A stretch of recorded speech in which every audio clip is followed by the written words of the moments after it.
can tell you that all those periodicals that you just quoted from, I have, the greatest contempt for. They exactly personify prostitution.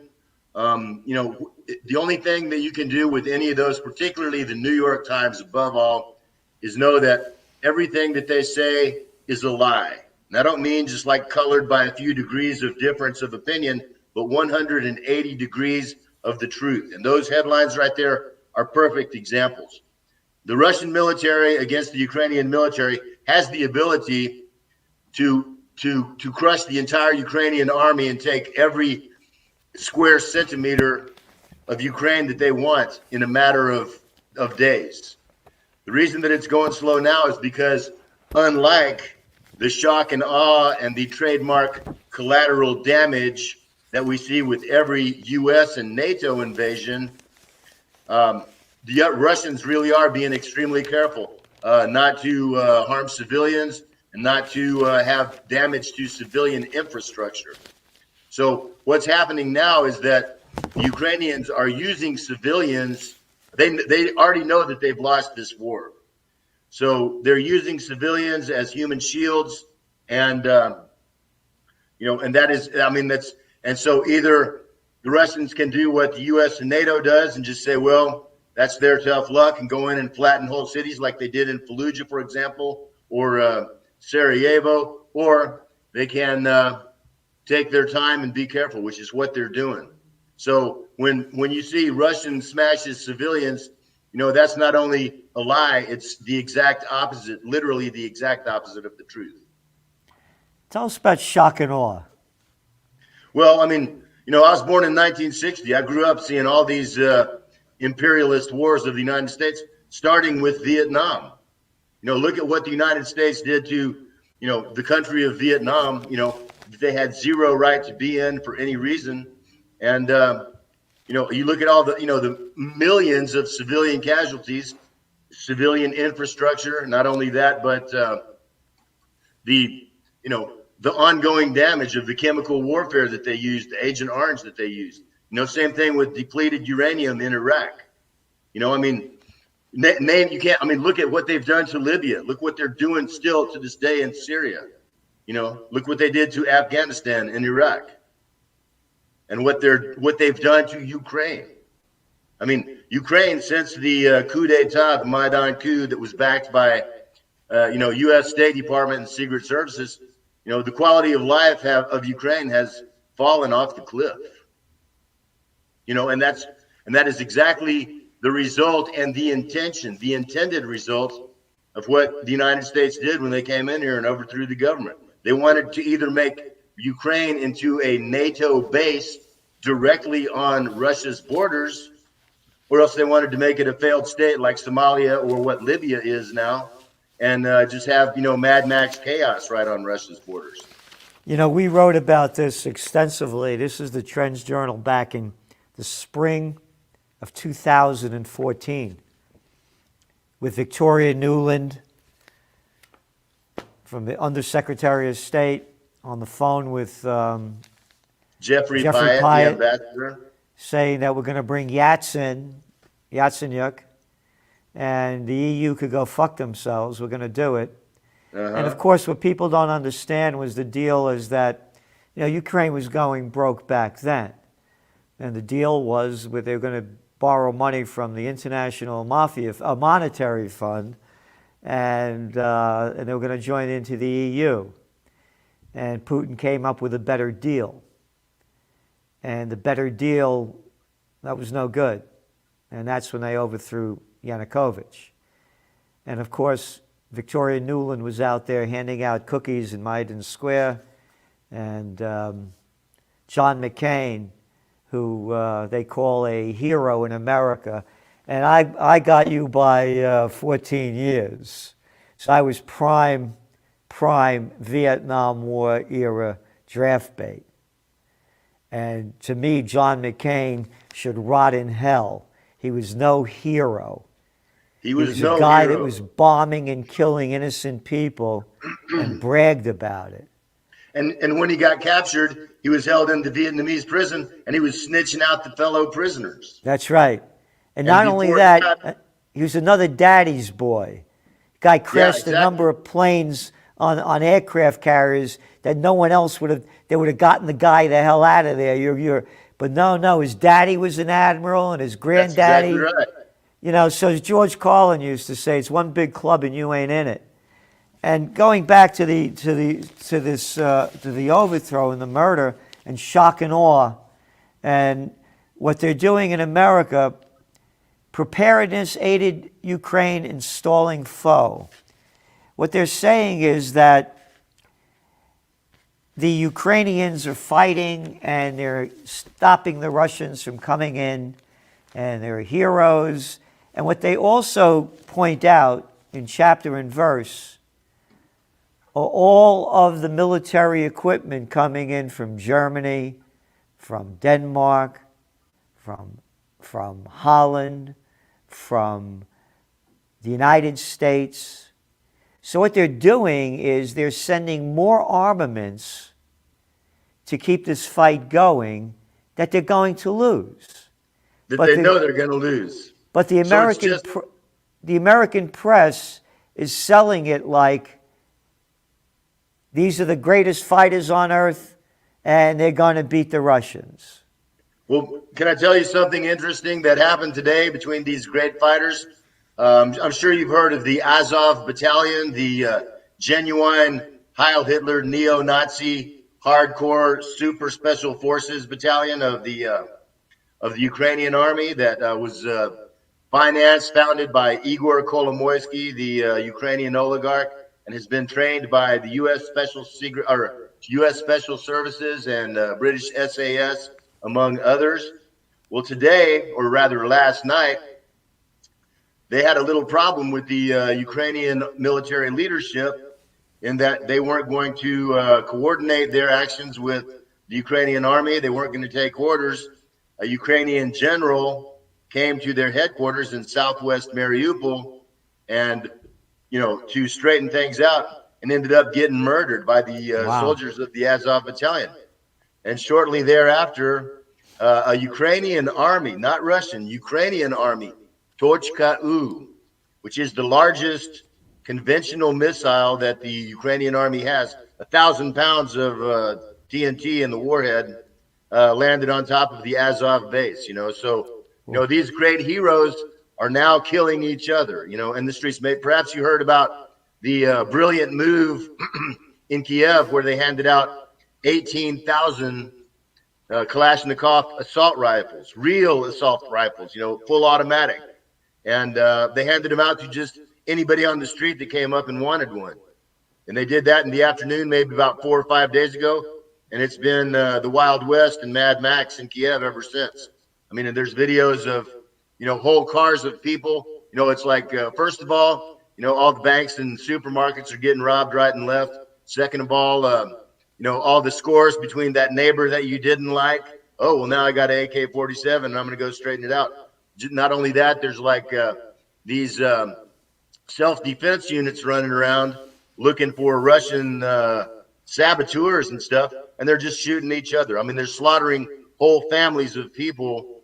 I mean, there was a whole, and this is not like rumors. There's absolutely multiple videos, dozens, if not scores of videos to back this up. There was a whole family with like 3 kids murdered because some idiot with an AK-47 thought they were Russian spies because they were driving in a Jeep. And there's video of the whole family laying on the street dead. Going back to John McCain, I lost my train of thought there for a second. Sorry there. No, that's mine. But and it's interesting what you're saying. What was the name? What's that Nazi group? Anyway, going back to 2014, I mentioned Victoria Nuland. He was over there with that Nazi group over there, that political Pravi party. Sector. What's it called? Pravi Sector, right sector. Yeah. They're the ones with the red and black flag, which was the flag of the OUN, the Organization of Ukrainian Nationalists, led by Stefan Bandera, who actually collaborated with the German Nazis during the German occupation of Ukraine in the Second World War. Yeah, and so that's who McCain. What's that? That's who McCain was with when he went over there. Is Exactly. that correct? Yep. Yeah, yeah, yeah. What's his name, baby? Turchinov was Turchinov. Yeah, he's the guy. I mean, there's him, like, giving the Heil Hitler salute and all that. He's a real, genuine Nazi. All right, now, before this started, the Russians coming in. Now, I heard, contrary reports that there were, 100,000 Ukrainian troops on the border of Donbass in that region. 150,000 150,000. against about 30 to 40,000 of our guys defending along the line that's been basically the contact line for, since 2015. Now, was there military action going on before this happened? Absolutely. I mean, it's so funny that, all these, crybabies saying, oh, the Russian invasion and, oh, the innocent civilians.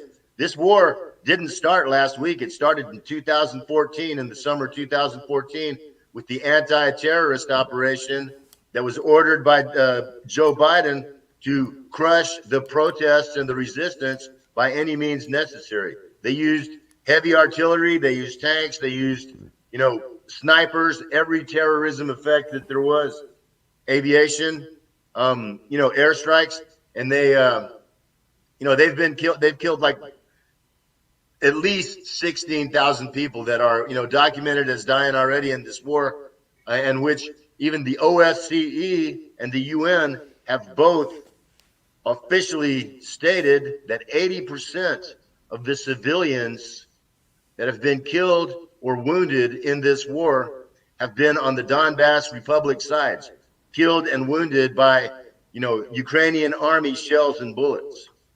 Now, with So these, this war didn't start last week. but how about recently? Has there been an escalation between? Yes, there's been an extreme escalation, and I can tell you that that what has just been published officially by the Russian State Duma, which is the Russian parliament, information from the Russian GRU, which is Russian military intelligence, that the buildup over the last couple of months, which was massive, was in preparation of a military offensive that was supposed to start along the entire Donbass front on the early morning of February 23rd.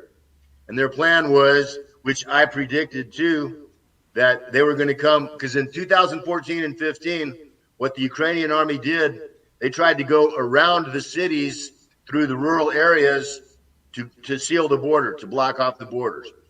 And when they were out there in open country, they were vulnerable to long-range artillery, rocket artillery, and entire battalions, were annihilated, were completely, not decimated, but disappeared. And so they understood that since Russia, they knew, and as Vladimir Putin specifically and directly said, that Russia would come in if the Ukrainians made a major assault against Donbass. They knew that if they could make it into the city centers, they would have, when Donetsk, the city that I'm in right now, there's 1 million civilians here.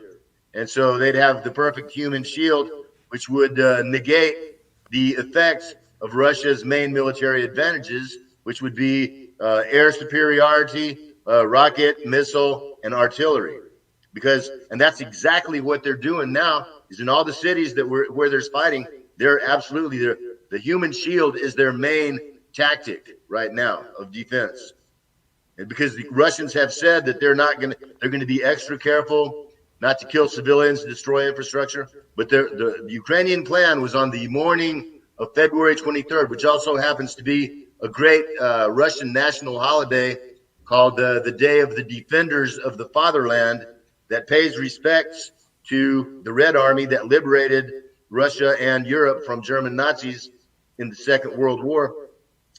And their plan, and understand that nothing, absolutely nothing, in the military, political, economic, social spheres happens in Ukraine except on the direct orders of the United States, CIA, State Department, Biden. I mean, absolutely nothing. I mean, if the United States doesn't tell them to do it, they don't do it. And if the United States tells them to do it, they better do it, and they do. So this was the plan, to make a massive assault, tremendous, horrendous civilian casualties, and then behind, the main attack force comes the Einsatzgruppen, these Nazi battalions, to start what they call cleansing operations. And they were when Putin said the other day, talking about genocide, it wasn't an exaggeration or a hyperbole. He was talking about exactly what they were going to do. And the Russians started their operation a few hours before the schedule of the Ukrainian operation, which has literally saved hundreds of thousands of human lives. What's going on there now? Is there any warfare going on in the region where you are?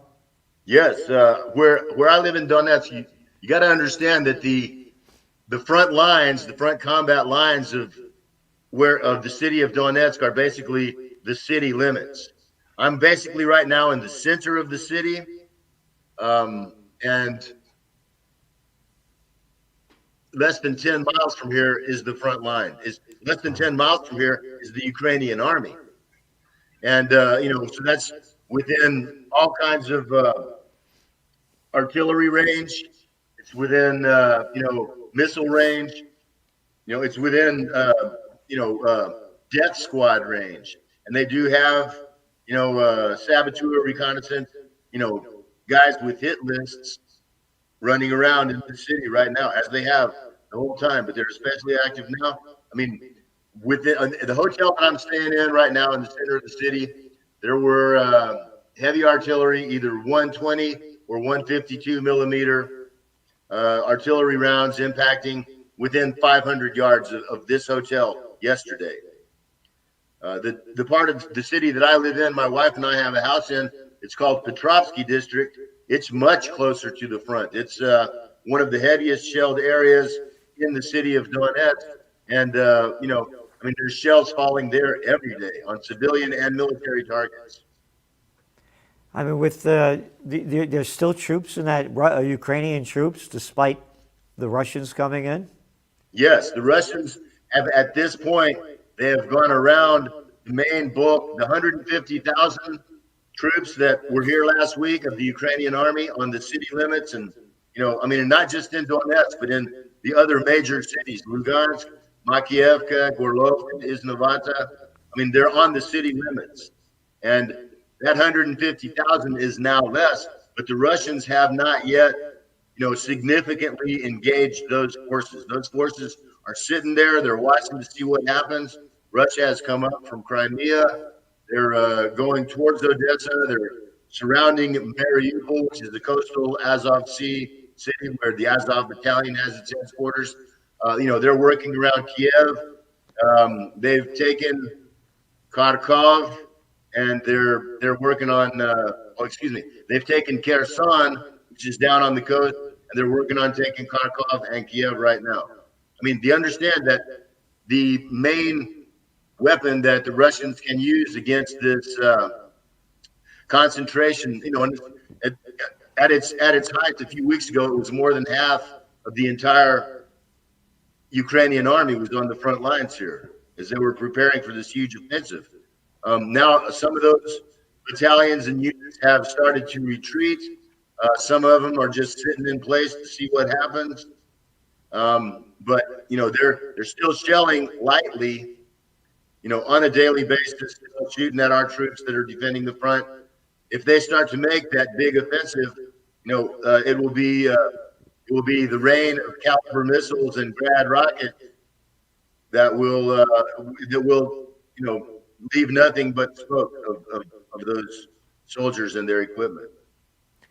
Now, so they're sitting there right now to see what happens. Now, before this happened, I only know the news that we're getting on this side, was that the people from your area, a lot of them were leaving and going into Russia before this happened. There was an evacuation that was started once the Russians got the confirmation from their spies. And the Russians have, had like literally up to the minute information about the military plans of the Ukrainian army this whole time. I mean, it's absolutely transparent to them. You know, they're penetrated in every way that they can be penetrated by human intelligence, signal intelligence, electronic intelligence. You know, they have their guys in the highest echelons of the Ukrainian military, so they knew what was going on. And when they said, "All right, they are planning this attack; it's going to happen," they began an evacuation. And I think it was around 70,000 people from the Donbass republics were evacuated into the Rostov region of Russia, which is just across the border. It's about 50 miles from here to the Russian border. And that was women and children and the elderly and the disabled were evacuated for free on buses, taken to free accommodations inside Russia. They were given 10,000 rubles, spending money or whatever. They're being fed every day. Any men that were between the ages of 18 and 55 that tried to go with them were not allowed to. They were kicked back and immediately sent to the draft board. And there's been a huge, conscription, and there are many tens of thousands of new soldiers in the Donetsk People's Republic right now. That I mean, they have like roadblocks right now in the city, and any when they stop cars with men in them, and if you're in between that age and you don't have a reason not to be in the army, you go to the. They say park your car over there and get on this bus, dude. You're going right now. Wow. Now, there are reports that I've read out of Sputnik that Zelensky is in Poland. Have you heard about anything of that? I got to tell you that I consider RT and Sputnik to be pretty much mainstream media. You know, the Russian variant, which is only slightly better than the American variant. I don't think he's in Poland. And you know the reason why? I mean, I think he wishes. There was also rumors a couple of weeks ago or a week ago about him being in Istanbul. But I'm sure that Erdogan made the offer for him to come there, but only so he could sell him to the Russians. You know, I mean, you talk about a weasel, man. That Erdogan's about as slick and greasy as they get, man. But he wasn't in Istanbul. I don't think he's in Poland, only for the reason that his United States masters won't let him go. Okay. They're going to make him stay here and take his medicine. All right, now, what do you think the outcome is going to be? What do you see this as the time period? Well, the time period is difficult to estimate because there are, in every war, and especially in this one, there are many variables beyond which, even Vladimir Putin can see, and he said in the same thing too a couple of days ago. He said, no one can know how this is going to end up.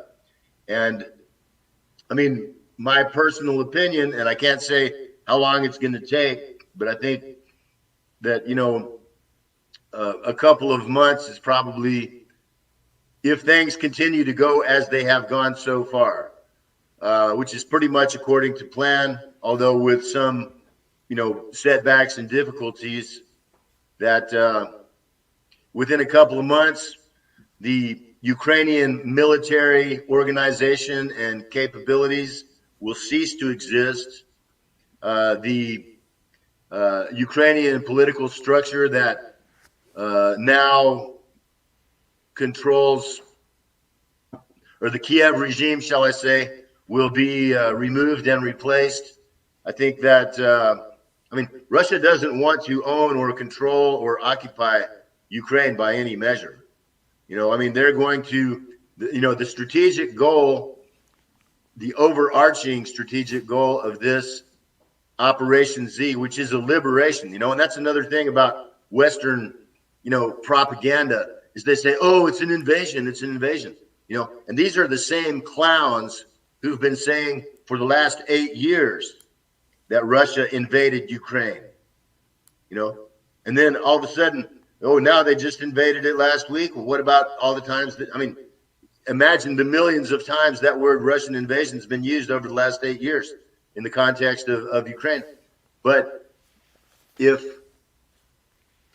the Ukrainian military ceases to exist, the Ukrainian government ceases to exist, which they will. I don't know how long it's going to take, but Russia will not stop until it ends.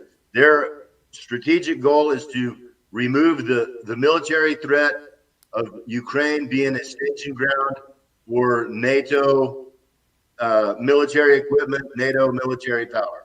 I mean, it doesn't, the thing about, well, if NATO or if Ukraine is in NATO, you know, it doesn't matter if it's signed on a piece of paper. You know, there's de facto and there's de jure. And if you have, as the United States did have until the Russians destroyed them, sterilized them by extremely high temperatures, the United States had at least 12 biological weapons laboratories in Ukraine. And these were owned and controlled by the United States. No Ukrainian citizens worked there, could go in there, had any say whatsoever about what went on there. And you know, and you talk about a serious threat, you know, a biological weapons lab or a dozen of them right on your border. And you know, understand this is true. It's not some conspiracy theory or off of Reddit or something. These labs were collecting the DNA samples of ethnic genetic Russian people. And you got to wonder exactly why they'd want to do that. But those labs no longer exist. Well, thank you very much, and I really appreciate what you're doing and the information you're giving us. And so, as I understand from what you're saying, is that this was Russia was attacking the attacker. It was a defensive move on Russia's part. It's not an invasion, it's a liberation. No, this is an invasion in exactly the same way that June 6, 1944 was an invasion of France. We're going in, we're removing Nazi oppression and a foreign occupation. Well, thank you very much, and I'd like to keep in touch and keep this up. And if you see or hear or think of anything that we should know, please let us know, and we'll get you back on the air as quickly as possible. I appreciate very much the opportunity to talk with you. We have some mutual friends, including Jeff Rentz and another guy named Luther. And so, you know, I've admired your work for years. I think that you're a true example of what, you know, a real intelligent and principled journalist can be.